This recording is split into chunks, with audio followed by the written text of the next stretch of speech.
Mind your health. Got to mind your health. Mind your health. Treat yourself. You got to mind your health. We are back here on Mind Your Health podcast. We are here with Charlotte Hardwick. It's great to see you. I was trying to think of a great way to introduce her, and I'm thinking Renaissance woman, because what you do has a lot to do with intuition. It has a lot to do with health and wellness. You integrate allopathic things. You integrate homeopathic things and cooking and family and color. And that's sort of a large breadth of things that you do. So let's chat a little bit first about finding a way to be here, a touchstone. This is a very mindful book that you have written that is phenomenal, and I hate to give it back to her because it's pretty cool. It was tough for me to pass this video. But let's talk a little bit about you and what got you into this field of health and wellness. Well, it is, I think I told you this in the email that I initially sent, but the journey to write this book and everything I do is very layered. Okay. And it really comes from all the different moves that I've had in my marriage. We've moved quite a bit with my husband's work, and everywhere that we've lived, it seems what really worked in the last place wasn't going to translate as well. From work, from just geography, from food, from lifestyle, all of the above? Well, for example, when I first moved to Washington, D.C., and I saw you there, I had been a kindergarten teacher. Okay. And so as I was moving there and didn't know anyone and couldn't just easily hop in to a new school, having a new baby, I decided it was time for a new chapter. And I really dug deep thinking, like, where am I? And we were so close to Virginia where there's all these amazing farms. And that was 20 years ago. So it was just coming, at least for me, into the whole farm to table and pasture raised and all the things we are so normal now and so common. And so I really thought about what was around me and started connecting to different farms and different farmers and visiting and learning all these regenerative practices. Joel Salatin was a wonderful farmer and really the leader of the grass-fed farming method. It was just so wonderful and so new to me to be learning all about that. Maybe it's my interior design background, but I'm all about color. Color on my plate, color in everything. And one of the things you write about consistently is the power and impact of color. Yeah. I mean, tell us about that. Well, real quick, just finishing that, just so I won't leave that part. Sure. Sure. I'm gonna seal the thing is I ended up going to the Integrative Institute of Nutrition. Got it. And it was in New York. So I'd come from San Francisco to Washington, D.C. And I was like, oh my gosh, I could get on the train and do this program. So I'll do it on the weekends. Got it. So after a year, I had a degree in holistic nutrition. And it really went all the way back to me being young because I always loved to cook. And I love to cook for our family and love to just, I don't know, it's just always been my love language. But each place that I've lived, the common denominator has been gathering people and really building community and friendships and connecting with other women, especially through food and cooking and just inviting people into my house in a really casual way. And that's really what this book is about. Okay. It's creating community. And I said that when Heather came to my sister's event she did for my book. And I just said, this book really is not about anything I know or anything I've learned as much as it is for me about it bringing people together. And it has in the last couple months done that. Wow.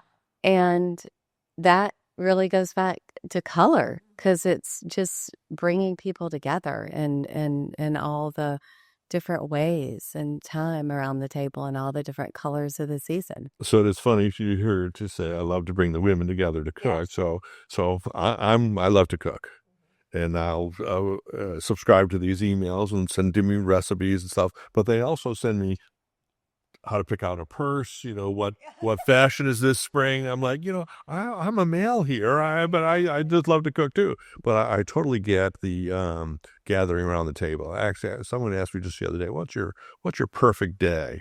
And one of my perfect days was going to the store, buying some fresh ingredients, spending that afternoon cooking, and then sitting down with a meal with friends, and then have it just come out. The table is set, and just a delicious meal that I've either grilled or, did something in the kitchen. And it's such people don't understand the emotional attachment to food and gathering is so powerful. So that would be like one of my perfect days. Exactly. And one of the things that's interesting is how have you divided up your book? So the book, it really goes back to what I was saying about all the different moves, but it's divided. The first part is nutrition. Okay. And Healthy eating. And I really tried to make the nutrition part not sound at all preachy or limiting. I feel like we're living in this time that wellness feels very performative. It feels at the same time like evangelical and limiting at the same time. It's almost like we get paralyzed by perfection before we can even start. Well said. So I try to make it so real and so short. It's only a couple pages. Okay. And so the first part's nutrition. The second part is recipes and food. Right.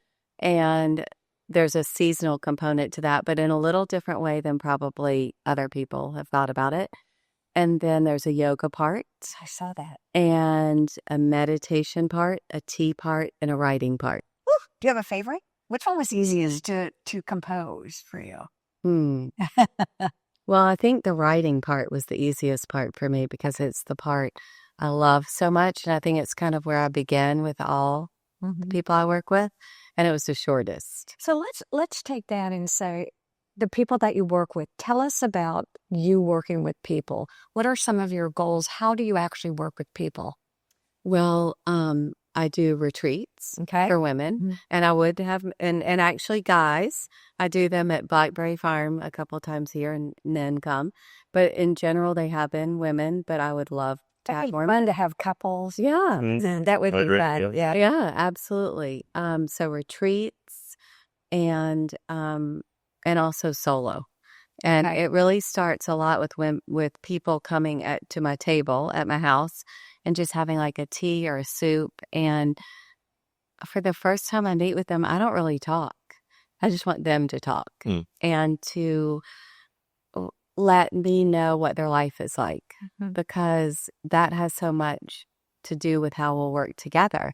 If they're working 14 hours a day in an office building, I'm going to work differently than if they are a stay-at-home mom or dad. Sure. And they can be in their kitchen or they have some flexibility. What do you want people or the women or the men that you work with, what do you want the takeaway to be? What do you want the experience to be like for them when they leave? I want them to feel like it's possible, however they want to feel. And also knowing that it might begin a little differently than they think, because we're probably just going to get them, whoever it is, man, woman, teenager, to think, how do you want to feel? Right. And I recently had the privilege, which, Debbie, I know you do all the time, of working with a teenage girl, which I hadn't worked with that many teenage girls. And what I learned from her... Oh, it's the best, isn't it? Yes. And what I really learned from her after many, many, many, many conversations of mostly her talking was, why don't we teach young people, girls and boys, I mean, at a young age, why don't we learn, how do we want to feel? Yeah. We begin with how do we want to look? Right. And Interesting. what do we want to look like, especially as a young girl? I have a lot of young girls in my life. I have my son, so I don't have a daughter, but I do have a niece and lots of goddaughters. And I feel that that's a missing component as we get older, is how do we want to feel? And until we can identify how we want to feel and where we're not feeling great, we won't know how to bridge that gap. You know, it's interesting because I think I talk a lot about that with my kids too, is how do you want to show up to the world? Just how do you want to show up? There's a million ways and you can reinvent yourself. You've done it a million times. It's a pleasure to talk to you. I feel like we just scratched the tip of the iceberg here with really what you're sharing with people. You've got a lot of different pieces here, and it's really interesting. Maybe you can come back one day and we can talk about yoga. We can talk about some meditation. Yeah, I want to talk about the food too, and you're talking about feelings. And it's so unfortunate that we've equated the food and the feeling.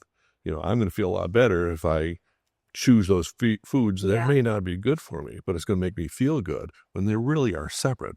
We've talked about this too. Correct. Food is fuel. It just fuels the body to allow you to do what you need to do.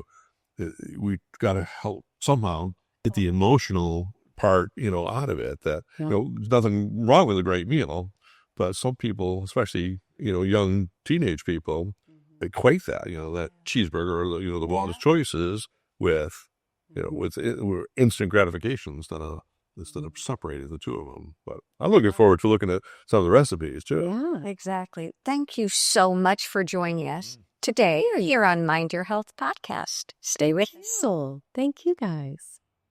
Mind your health, mind your health, mind your health, mind your health.